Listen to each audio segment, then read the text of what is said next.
Hello, my name is Dr. Kimberly Crittenden, and I'm an obstetrician gynecologist at the Women's Center at Westover Hills.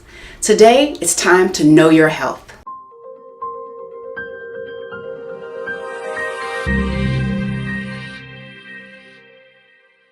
We're going to talk about chlamydia. Chlamydia is the most common sexually transmitted disease. It's reportable and it's a bacterial STD. It's very important that you know about it because over 1.5 million people are affected by this disease. And that's probably only half of the people who actually have the disease. Why do we say that? Because unfortunately, a lot of women and men have chlamydia and they don't know it. What are the most common symptoms? Well, most people don't have any symptoms. In fact, 90% of men and 70 to 95% of women won't have a single symptom. It's not that they just didn't recognize it or they just didn't feel it. No, they didn't have any symptoms. Some people will have symptoms. So things you could look for would be an increased vaginal discharge, a color to the discharge, irregular bleeding, spotting in between periods, painful intercourse. So there's a lot of symptoms that could be associated with chlamydia. But remember, the most important thing is most people won't have any symptoms. So it's very important that you get checked. Why do you think you need to get checked for an STD, sexually transmitted disease?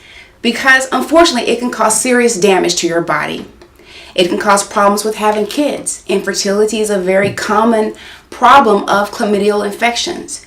If the chlamydia infection turns into something called pelvic inflammatory disease or PID, then there's about a 20 to 30% chance that you won't be able to have kids.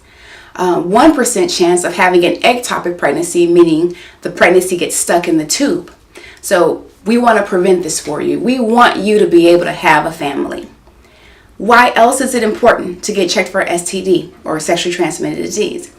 Because it can also cause permanent pelvic pain. That means you just have this horrible pain right here in your pelvis and you come to the doctor and they can give you antibiotics, they can get rid of the disease, but they can't get rid of the pain. You want to prevent that before it happens. Why is chlamydia important? We know that chlamydia is preventable. It's curable. We can treat you with just simple antibiotics. However, its consequences may not be so curable. So again, they can cause problems with infertility, meaning not being able to have babies, ectopic pregnancies, meaning if you do get pregnant, it gets stuck in the tube and it doesn't become a baby. It could also take your life in that situation, and it can cause problems with chronic pelvic pain, which we don't want you to suffer from. So remember, get checked.